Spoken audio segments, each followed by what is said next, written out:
Malam malam malam. Malam DWK. Hai Via, apa kabar? Sehat-sehat semuanya? Citra, halo. Selamat malam semuanya yang ada di Facebook, di Instagram. Selamat datang. Hari ini kita akan membahas mengenai teamwork. Ya, tim yang hebat itu bisa membuat bisnis Anda juga kuat. Gimana caranya? Kita akan sharing malam hari ini sambil kita kupas apa yang akan membuat Anda memiliki tim yang hebat luar biasa. Jadi buat Anda yang hari ini baru hadir, selamat datang again, selamat bergabung. Yang sudah hadir boleh dicek Anda dari mana, bisnisnya apa. Halo Rosi, Amalia, halo Tri, hadir Reza, selamat malam, EN. Ah, Nga Ngalimet, Andin, halo halo Lina. Good good good. Oke. Oke, absen dulu. Anda dari mana? Bisnisnya apa? Karena sebentar lagi kita akan langsung share tentang ini ya, tentang teamwork, tentang teamwork. Alright, mantap mantap.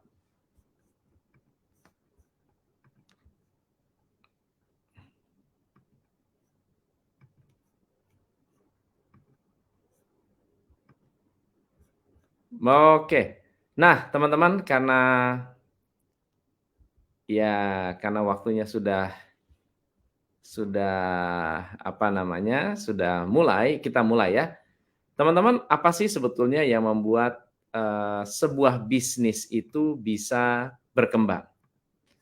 Mungkin Anda pasti akan bilang, "Oh ya, karena modal." Kebanyakan karena modal atau karena banyak ini ya, karena banyak customer. Yes, dua-duanya benar. Modal benar, customer benar. Tetapi sebetulnya ada yang cukup kritikal, yaitu teamwork. Kenapa teamwork? Teamwork Anda harus dijaga karena 80% karyawan Anda hari ini yang sedang bekerja lagi mikir untuk resign. Mereka sedang berpikir kira-kira setelah lebaran nih, saya masih bisa bertahan nggak ya? Udah dapat THR, sudah dapat udah dapat bisnisnya, sudah dapat tabungannya, oke? Karena sudah dapat THR, udah ada tabungan. Nah, ini waktunya saya untuk mencari yang lebih besar lagi. Siapa yang sering mengalami setelah lebaran karyawannya resign? Banyak, teman-teman. Tidak hanya di bisnis yang apa ya? Bisnis yang harian. Bisnis yang karyawannya steady, yang stabil juga banyak, teman-teman. Oke? So, kenapa kita harus menjaga? Karena rentan karyawan kita untuk resign begitu mereka mendapatkan penawaran dari tempat lain. Jadi hari ini kita akan ngobrol mengenai hukum-hukum teamwork, itu yang pertama. Kita juga akan ngobrol tentang ada 7 strategi yang bisa Anda bangun untuk mendesain karakter tim yang baik, karakter tim yang hebat. Kita akan ngobrol juga tentang ada satu hukum teamwork yang menurut saya sangat powerful yang buat saya sangat banyak sekali membantu saya ketika mengembangkan bisnis. Oke? So let's start. Ya, kosongkan kelas ya. Jadi walaupun Anda tahu ini sudah sesuatu yang sering Anda dengar, tapi saya yakin ada satu dua hal yang perlu Anda eee, dapatkan, yang bisa Anda dapatkan. Jadi please dicatat, dan kalau ada sesuatu yang menarik dan ada ide baru, boleh di-screenshot, lalu kemudian Anda ketik apa pembelajaran Anda dan diposting di story ya. Oke, teman-teman. Pertanyaan, kenapa ada banyak karyawan yang ingin resign? saya melakukan banyak sekali komunikasi dengan karyawan, dengan karyawannya klien-klien saya, dan saya menemukan ada kira-kira 8 alasan atau 8 feedback yang sering kali terjadi yang boleh Anda catat, oke?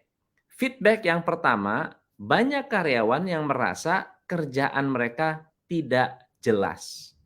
"Wah, coach, saya kok nggak merasa jelas ya kerjaan saya ya? Ya nih, saya bingung nih, saya di sini direkrut sebagai marketing manager, tapi pekerjaan saya tidak ada hubungan dengan marketing. Saya di sini direkrut sebagai sales, tetapi saya juga harus mengerjakan pekerjaan administrasi yang panjang," gitu. Jadi, kurang kejelasan job description, peraturan, ataupun, banyak hal yang tidak jelas yang menyebabkan karyawan merasa bingung. Yang kedua adalah tidak percaya dengan perusahaan atau atasan. Bisa banyak alasan kenapa terjadi masalah kepercayaan. Bisa aja karena, Anda pernah janji lalu Anda lupa, atau Anda pernah memberikan janji tetapi, Anda tahu harusnya dipenuhi tapi Anda tidak penuhi. Ya, jadi banyak hal-hal yang tidak, eee, terjadi walaupun Anda sudah janji. Akhirnya rasa percaya itu hilang. Yang ketiga, karyawan melihat banyak konflik kepentingan atau politik kantor. "Ya nih coach, saya bingung coach, atasan saya ada banyak, kakak adik di atas apa, bos saya ini adik kakak. Bos saya adik kakak, dua-duanya mengambil keputusan, kadang-kadang keputusan saya, keputusan bos yang satu dianulir oleh bos lainnya, ya. Bos yang satu dianulir oleh bos lainnya. Jadi, seringkali tidak nyambung begitu. Nah, konflik kepentingan atau politik kantor juga terjadi di level manajer, di mana manajer pengen kelihatan, hebat ya, cari muka. Karyawan itu seringkali tidak ini ya, tidak di-support gitu. Karyawan tidak di-support, akhirnya membuat, karyawan tidak benar-benar, bekerja dengan maksimal. Yang keempat adalah menyembunyikan informasi. Informasi itu tidak disebarluaskan atau informasi itu tidak menjadi, informasi umum tapi disimpan. Ada masalah disimpan, ada masalah disembunyikan. Yang penting kita aja yang tahu, jangan sampai diketahui oleh banyak orang, ya. Kemudian masalah kurang komunikasi. Ini banyak terjadi. Karyawan merasa, "Iya nih saya bingung nih, kita nih visinya mau dibawa kemana sih?" Kurang komunikasi. Ya, seringkali ada juga kehilangan relationship, nggak merasa bahwa, saya kok nggak ada hubungan saya dengan atasan kayaknya kurang oke, gitu ya. Relasi saya dengan atasan tidak terlalu baik. Mmm, Sebentar, ini kayaknya, eee, oke.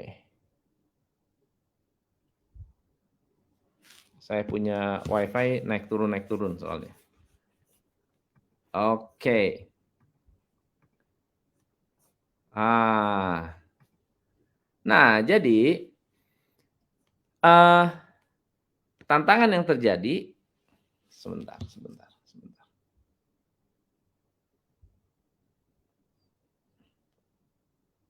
Aku juga kejeda, sebentar ya.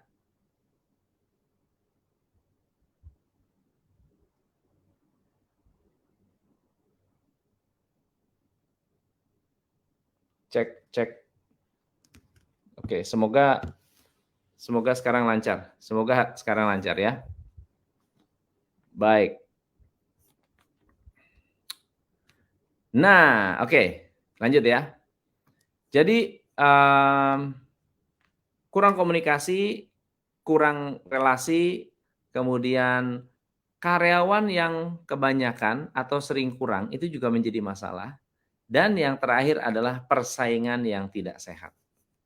Nah, teman-teman, saya ingin memberi penekanan kepada teman-teman bahwa semakin produktif karyawan Anda akan semakin bagus profitability bisnis Anda. Lalu gimana cara kita bisa mengembangkan tim kita? Nah, saya ingin sedikit cerita tentang evolusi dari leadership. Evolusi leadership. Jadi leadership itu dari pra-industrial age ke abad ke-19, abad ke-20 sampai ke abad 21 itu beda-beda. Berbeda gayanya. Pre-industrial, kebanyakan leader itu tidak perlu. Mereka mimpin diri sendiri. Namanya individual customization. Individual customization. Saya ini memimpin diri sendiri dan saya fleksibel merawat hidup saya. Saya harus fleksibel. Nah, skill apa yang biasanya dibutuhkan oleh single fighter? Skillnya adalah skill berdagang atau skill negosiasi. Jadi saya mendapatkan apa yang saya mau dengan cara negosiasi. Kalau saya nggak bisa negosiasi, saya berantem, berkelahi. Hukum rimba. Yang menang, dia akan dapat apa yang dia mau. Itu salah satu karakteristik. Mentalitasnya adalah mentalitas hukum rimba. Di abad ke-19 mulai ada pabrik, sudah mulai ada istilah revolusi industri. Dan di sana muncul yang namanya manajemen science. Manajemen science artinya mengelola orang itu ada sainsnya. Memimpin itu ada sainsnya. Maka di abad ke-19 muncul banyak great men. Hitler, betul ya? Theodore Roosevelt, wah si siapa? Perdana Menteri Inggris, Winston Churchill, wah banyak great men. Great men ini mereka punya namanya regional mentality. Regional mentality itu adalah kemampuan atau kapasitas untuk berpikir secara luas. Tidak hanya mikir diri sendiri. Dia memikirkan lingkungannya, keluarganya. Oke? Lingkungan, minimal lingkungan satu desa, gitu ya. Nah, great man ini menjadi great karena melakukan inovasi. Ketika mereka berinovasi, mereka jadi leader. Itu abad ke-19. Contohnya siapa? Thomas Alva Edison. Contohnya siapa? Charles Schwab. Contohnya siapa? Henry Ford. Ya, Andrew Carnegie. Mereka berinovasi. Mereka berpikir untuk bisa menciptakan sesuatu yang untuk meningkatkan taraf hidup yang lebih baik atau bahkan untuk menciptakan industri yang baik. Jadi memimpinnya gimana? Pakai science. Mereka menggunakan ilmu scientific management. Tetapi abad ke-20 ini sudah berbeda. Coba bayangkan baik-baik ketika muncul yang namanya produksi massal atau revolusi industri. Munculnya barang yang banyak ya diproduksi secara luas. Setelah diproduksi secara luas ada kebutuhan untuk apa ya? Kalau barangnya banyak kita butuh apa? Marketing. Kita butuh mass marketing. Ketika terjadi revolusi industri, industrinya menjadi lebih mudah menciptakan produk, maka di abad ke-20 produk itu menjadi sangat-sangat bertebaran. Muncul yang namanya mass production. Mass production menciptakan leader yang berpikir secara nasional, ya, national mentality. Karena sifatnya mass production, maka Leadership itu harus menciptakan optimization, bukan innovation.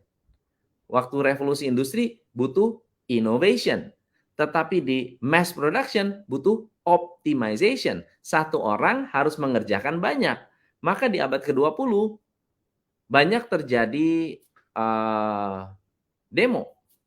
Demo kenapa? Karena overwork, ya. Ada karyawan itu bekerja kayaknya lebih dari waktunya, maka muncul ada istilah Labor Day, ya, 1 Mei. Ada muncul peraturan-peraturan ketenaga kerjaan, ada union atau apa ya, union itu apa ya bahasa Indonesianya? Itu loh, kelompok masyarakat gitu. Kelompok apa namanya? pekerja yang organisasi pekerja. Nah, apa yang terjadi dengan sekarang abad ke-21? Abad ke-21 produksi massal sudah terjadi, sekarang muncul yang disebut mass personalization. Mass personalization. Saya tidak membuat produk untuk siapa, ya, tetapi saya membuat produk. Let's say misalnya saya membuat topi ini, oke? Jangan berpikir bahwa saya bikin topi untuk semua orang, ya. Ini topi dibuat untuk segmen tertentu, untuk pasar tertentu, ya, untuk orang tertentu, orang yang beraktivitas tertentu. Ini massal tapi personal. Coba bayangkan, membuat massal tapi personal. Nah, berarti bekerja di abad ke-21 bersifat kompleks. Oke? Mentalitasnya adalah disruptif. Mentalnya mental disruptif.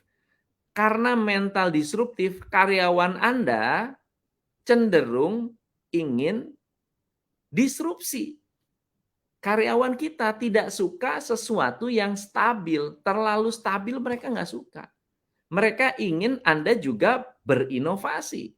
Anda melakukan sesuatu yang berbeda. Mereka akan tergiur dengan perusahaan-perusahaan yang, wah ini hebat loh. Ih, startup. Tertarik dengan startup. Tertarik dengan perusahaan yang berkembang. Kenapa? Kenapa? Karena mentalitasnya adalah mentalitas disruptif. Kira-kira leader seperti apa yang perlu ada? Leader yang mampu melakukan transformasi, ya. Leader yang harus melakukan transformasi. Nah, saya mau memberikan satu matriks, ya. Matriksnya ini sederhana. Karyawan Anda akan setia, jadi setelah pulang lebaran nanti akan setia jika ada 2 syarat besar. Syarat yang pertama adalah mereka happy kerja di tempat Anda. Syarat yang kedua, mereka memiliki relasi yang baik dengan teman kerja dan atasan. Betul ya? Hanya 2 nih, happy dan punya relasi. Oke? Apa yang terjadi jika mereka tidak happy dengan pekerjaan dan relasi dengan teman kerjanya tidak baik? Jadi happiness-nya negatif, relationship-nya negatif. Apa yang terjadi? Ayo. Kalau happy-nya, dia nggak happy dan tidak punya relasi yang baik. Efeknya adalah mereka merasa bekerja seperti mimpi buruk. Mereka merasa, aduh kerja gue kayak nightmare bos. Pusing gue kerja di sini. Kenapa? Si itu nyebelin, si ono nyebelin. Ya, saya di sini kayaknya nggak punya teman. Oke? Jadi nggak happy dan stres. Langsung frustrasi. Bisa darah tinggi hidupnya. Ya. Nah, tapi ada yang begini nih. Lu kerja happy nggak? Happy. Teman kerjanya gimana? Teman kerja biasa-biasa aja. Yang penting apa? Gua sendiri happy lah. Nah, ini adalah orang-orang yang individualis. Mereka merasa, ya udah saya kerja, yang penting gua aja. Yang penting saya happy. Yang penting Gua nggak ganggu siapa-siapa. Ada nggak orang yang kayak gitu? Itu karena dia apa? Relationship-nya rendah, tapi dia sebetulnya suka dengan pekerjaannya. Gua mah yang penting saya masuk kerja, on time, pulang on time, kerjaan beres, udahlah gua nggak mikir orang kiri kanan. Ada nggak yang begitu? Komen, ada nggak? Silakan. Yang punya kasus seperti itu, say yes.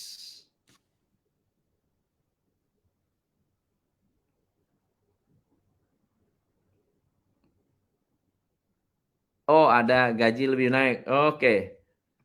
Nah, sekarang yang ada yang gini, saya nggak happy, ya, tapi hubungannya baik. Saya kerja sih nggak happy, tetapi temennya baik-baik semua. Apa yang terjadi? Ini menarik nih. Ini yang disebut uh, apa ya? Country club.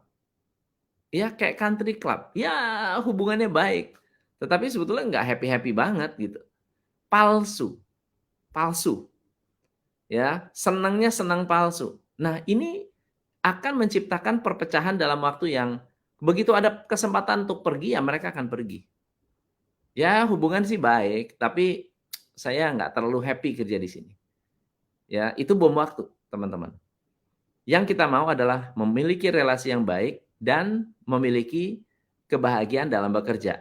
Nah, yang menarik Bapak Ibu adalah kalau mereka kerjanya frustrasi, pasti akan menuntut gaji. Pasti akan menuntut gaji. Ya. Kenapa? Mereka frustrasi, saya udah stres, gaji kecil, tambah stres. Ya masih mending lah Pak di sini. Ada yang begini, kamu kenapa bertahan di sini? Ya masih mending lah Pak, saya stres Pak, karyawan juga nggak hubungan nggak begitu bagus. Tapi gajinya gede Pak di sini Pak. Ya udah, happy dia, nggak masalah, gitu ya. Nah, kalau gajinya nggak bagus, mereka akan tuntut kenaikan gaji. Saya udah kacau nih, kerja juga sikut kanan, sikut kiri, akhirnya ya udah saya nggak bisa jalanin tugas dengan baik, asal dapat gaji aja. Nah, Bapak Ibu, teman-teman, kita perhatikan baik-baik, sebagai seorang leader, kalau Anda adalah leader, kalau Anda adalah karyawan, kita seringkali melanggar hukum pertama dalam teamwork. Namanya the law of significance. Ini adalah hukum pertama dan hukum yang paling penting di dalam teamwork. Kenapa kita gagal membangun teamwork? Karena melanggar hukum pertama ini. Namanya the law of significance. The law of significance mengatakan Anda sendiri bisa jadi hebat, tetapi tetap kalah hebat sama yang bareng-bareng. Ya. Katakan Anda punya satu strategi. Anda punya satu strategi. Oke. Kalau Anda kerjakan sendiri, Anda punya berapa strategi? Hanya punya satu strategi. Oke. Sekarang teman Anda punya satu strategi juga. Ada 3 teman. Satu strategi, satu strategi, satu strategi.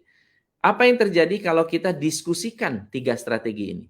Kita bisa melahirkan berapa strategi? Bisa jadi minimal 3 strategi atau lebih dari 3 strategi. Ya, the law of significance mengatakan bahwa kerjaan sendirian tidak akan mungkin signifikan hasilnya, Bapak Ibu. Bekerja sendiri itu tidak akan bisa signifikan. Kerja rame-rame bisa maksimal. Nah, masalahnya Bapak Ibu, masalahnya teman-teman adalah banyak orang merasa sudah kerjasama, tetapi nggak berhasil. Saya udah nyoba Pak kerjasama, tapi nggak berhasil.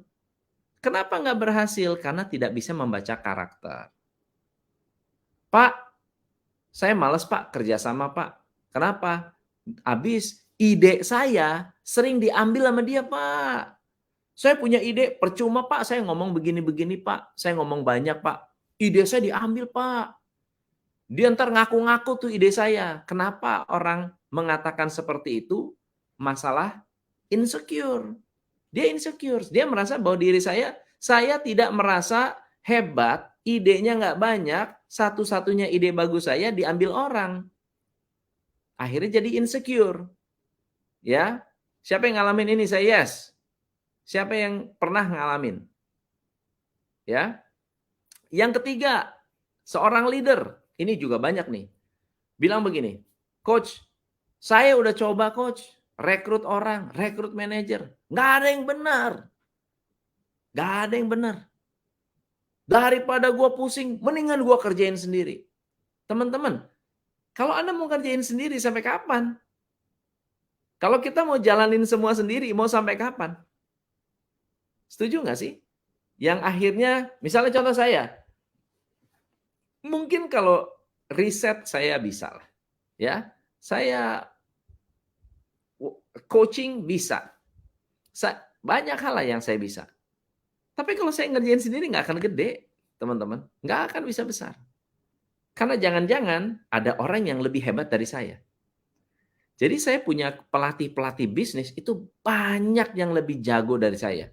Yang lebih hebat dalam hal misalnya building relationship, dalam hal building culture, dalam hal building KPI, dalam hal, wah banyak yang lebih hebat.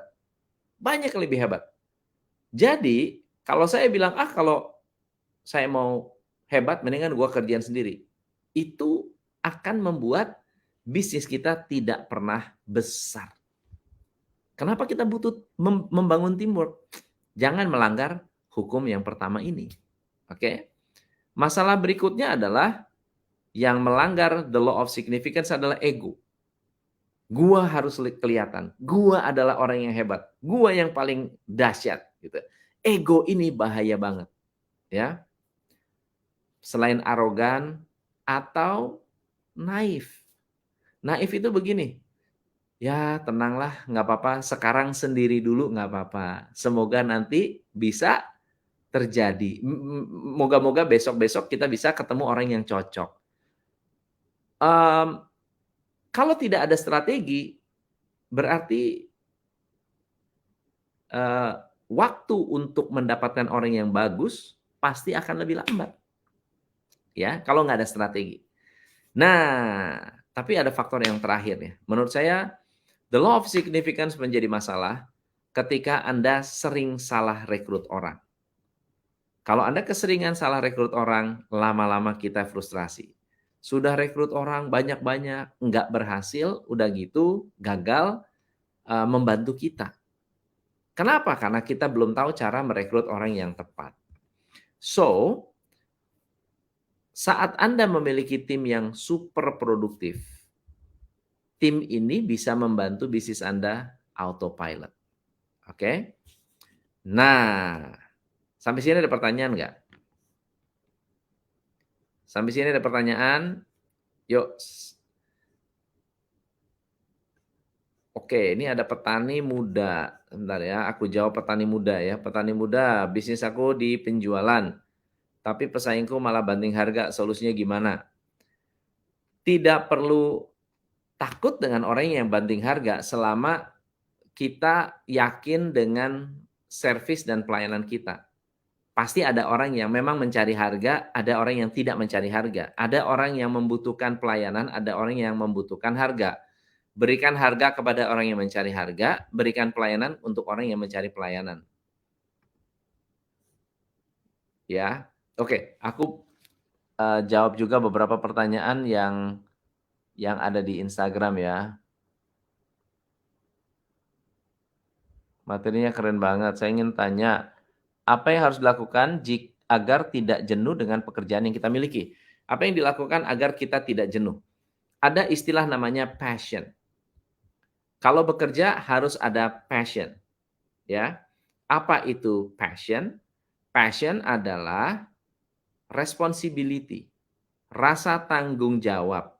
Walaupun tidak suka, tetap dikerjakan, itu namanya passion. Makanya ada orang bilang, wah hebat ya, dia bisa bekerja dengan passion. Passion itu nggak bisa nunggu. Passion itu ditimbulkan. Passion itu kadang-kadang harus dipaksakan. Ya, dengan adanya passion, Anda membangun kecintaan dengan pekerjaan. Kalau Anda bilang, "Oh, saya udah jenuh," berarti udah nggak cinta dengan pekerjaannya. Nah, kenapa perlu bekerja dengan cinta? Pada saat kita bekerja dengan cinta, kita memiliki banyak, eee, apa ya, upaya yang kita keluarkan. Nah, upaya ini melahirkan kreasi, kreasi atau ide-ide baru. Penting banget. Eee, iya, gelang tridatu ya. Bagaimana cara berinovasi untuk orang awam? Eee, pada dasarnya pada dasarnya setiap orang bisa berinovasi. Tapi kalau tidak bisa berinovasi, kita bisa belajar dari orang yang sudah berinovasi. Kita nyontek, oh dia sukses kayak gitu, ya udah jalanin aja seperti mereka. Ini akan mempermudah, ya. Materi pas dengan aku, yes, keren banget materinya, thank you.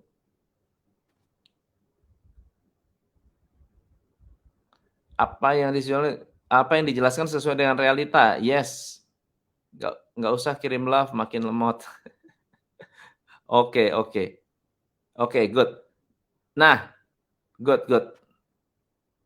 Eee, oke, ada pertanyaan nggak? Gimana cara kita bisa menjadi pemimpin yang bisa melakukan transformasi? Baik, saya akan memberikan 7 karakter dasar, 7 karakter tim yang hebat. 7 karakter ini didongkrak oleh seorang leader. Oke, boleh dicatat nih teman-teman. Yang pertama, punya target. Punya target, punya goal yang jelas, punya target dan goal yang jelas. Jadi target itu kebanyakan sesuatu yang uh, jelas, tapi buat tim nggak jelas. Jelas targetnya, nggak jelas caranya. Jadi buat Anda yang punya target, pastikan jelas targetnya, tapi juga harus jelas cara mencapainya.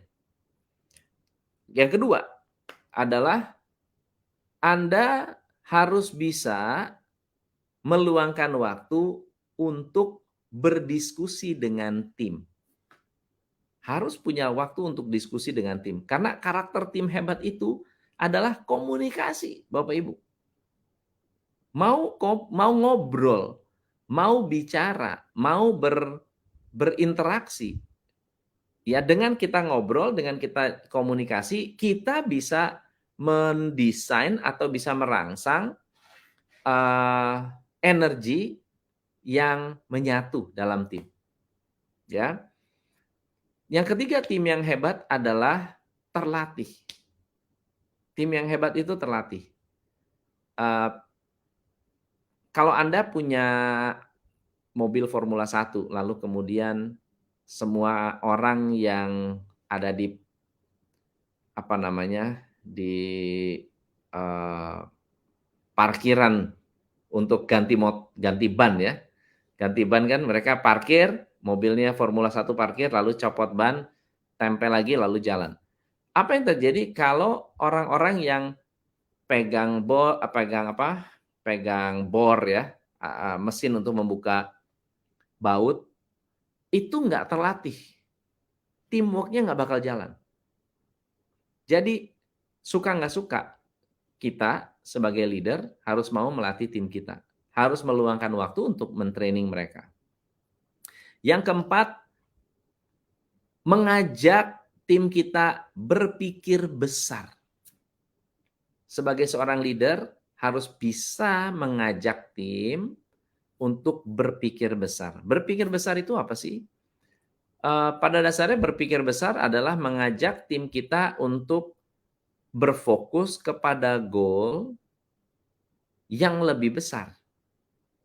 Tidak mempermasalahkan masalah kecil. Banyak leader yang mempermasalahkan masalah kecil melupakan hal-hal besar. Yang kita perlukan adalah tidak mempermasalahkan masalah kecil. Masalah besar kita bikin kecil. Gitu, ya. Yang kelima adalah kita memikirkan kontribusi. Pikirkan kontribusi. Jangan hanya berpikir untuk diri sendiri, tapi berpikir kalau bisa kontribusi bagaimana caranya nih. Berkontribusi kepada masyarakat, berkontribusi kepada perusahaan, berkontribusi kepada tim, berkontribusi kepada keluarga tim Anda. Mikirin kontribusi, ya. Yang keenam adalah menjadi problem solver. Menjadi problem solver berarti kita mendukung kalau tim punya masalah. Artinya begini, kita mau menjadi teman diskusi untuk mengatasi masalah tim. Jangan tim bawa masalah, Anda marahin. Banyak leader, timnya datang nih, Pak, saya ada masalah. Lalu diomelin timnya. Udah deh, timnya udah malas deh, nggak mau ngomong lagi. Akhirnya masalah disembunyikan. Nah, yang ketujuh adalah kalau timnya berprestasi atau kalau bisnis Anda berkembang, puji tim Anda. Kalau bisnis Anda tidak berkembang, salahkan diri Anda. Anda akan direspek sebagai leader jika Anda mengatakan, teman-teman, omset turun, ini salah saya. Saya ambil tanggung jawab. Anda akan direspek, Anda akan dihormati karena tidak menyalahkan siapa-siapa. Tidak juga menyalahkan diri sendiri. Anda mengambil tanggung jawab. 7 hal ini yang membantu Anda menjadi leader yang hebat. Halo Pak Roy, apa kabar?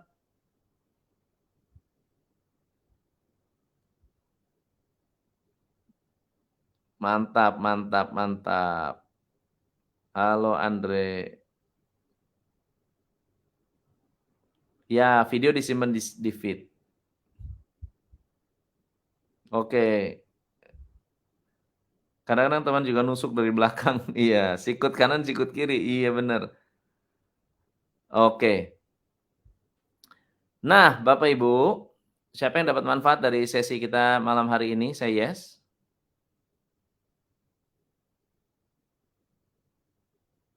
Saya happy tapi gajinya nggak happy. Wah, happy tapi gajinya nggak happy. Itu dia masalahnya. Itu dia. Baik. Oke. Tanggal berapa? Kenapa? Oke, ada pertanyaan. The next business briefing apa? Next business briefing tidak Sabtu ini, Bapak Ibu. Sabtu ini tidak ada business briefing. Adanya 14 Mei. Adanya 14 Mei. Sabtu ini tidak ada business briefing. Jadi teman-teman yang lebaran ya enjoy lah lebaran. Benar-benar bisa nikmatin ya.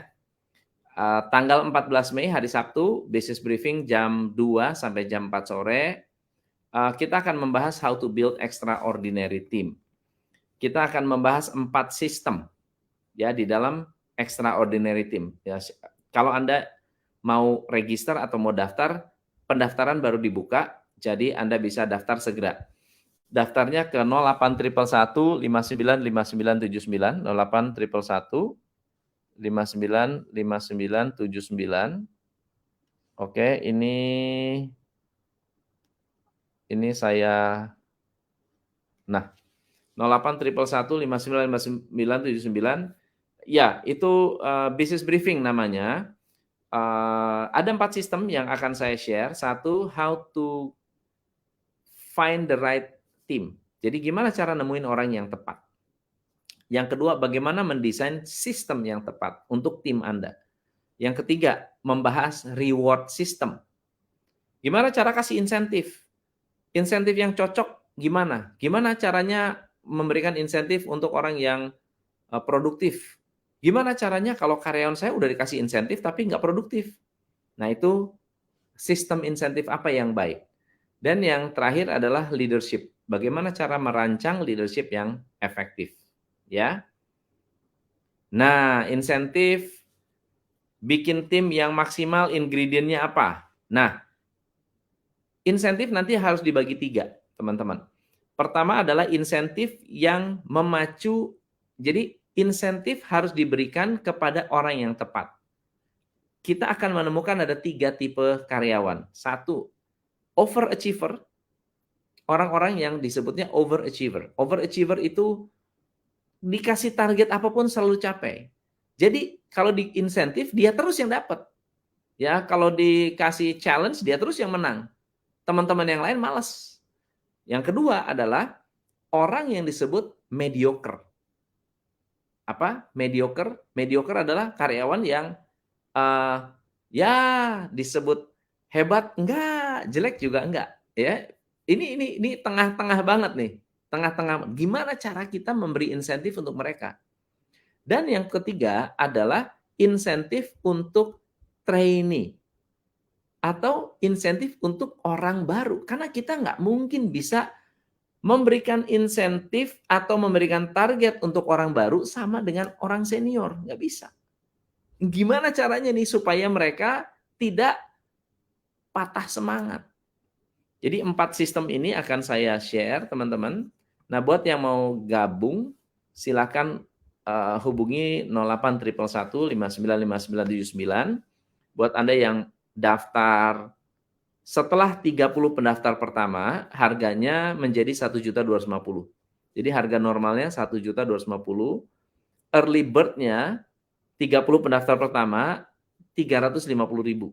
Jadi kalau Anda mau, ini baru dibuka, seperti biasa Anda mungkin pernah ikut workshop saya, pasti full. Jadi kalau Anda gabung sebelum 30 pendaftar dapat 350. Ada syarat ya. Syaratnya adalah Anda mau belajar tentang teamwork. Ya, syaratnya itu. Yang kedua, Anda akan efektif kalau Anda adalah seorang leader yang pengen berkembang. Investasinya harga normal ya, harga normal 1.250.000, early bird-nya 350.000. Jadi kalau Anda mau register, mau daftar sekarang ke 081115959979. Yes, berbayar, Pipit. Berbayar. 30 pendaftar pertama 350.000. Fokus membahas tentang how to build extraordinary team. Oke, how to build extraordinary team. Ya, 081115959979 gitu. Basically kita kalau business briefing itu 2 kali dalam 1 bulan, ya. Tapi kalau sesi coaching beda lagi ceritanya. Ya, ini berbayar. Malam yang sangat produktif, menambah ilmu banget. Thank you. Yes, teman-teman, thank you so much. Kalau ada 350.000 satu kelas, namanya How to Build Extraordinary Team. Satu kelas ya, kelas harga satu workshop ya, jadi business briefing ini sebetulnya untuk klien, tetapi dibuka untuk umum ya. Yang umum ingin mendaftar harus berbayar. Kalau klien sudah punya materi ini gitu. Ini adalah materi yang saya berikan kepada klien. Jadi buat Anda yang daftar harganya hanya 350.000. Nuri, Coach, apa yang harus kita lakukan terhadap karyawan yang selalu menonjol namun menjadikan karyawan lain jadi minder? Jadikan mereka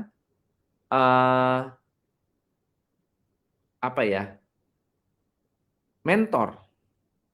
Dijadikan mentor. Dan perlu dibangun satu relasi supaya yang menonjol ini tidak minder juga. Karena apa? Karena kadang-kadang saya kok menang terus ya, saya jadi nggak enak nih.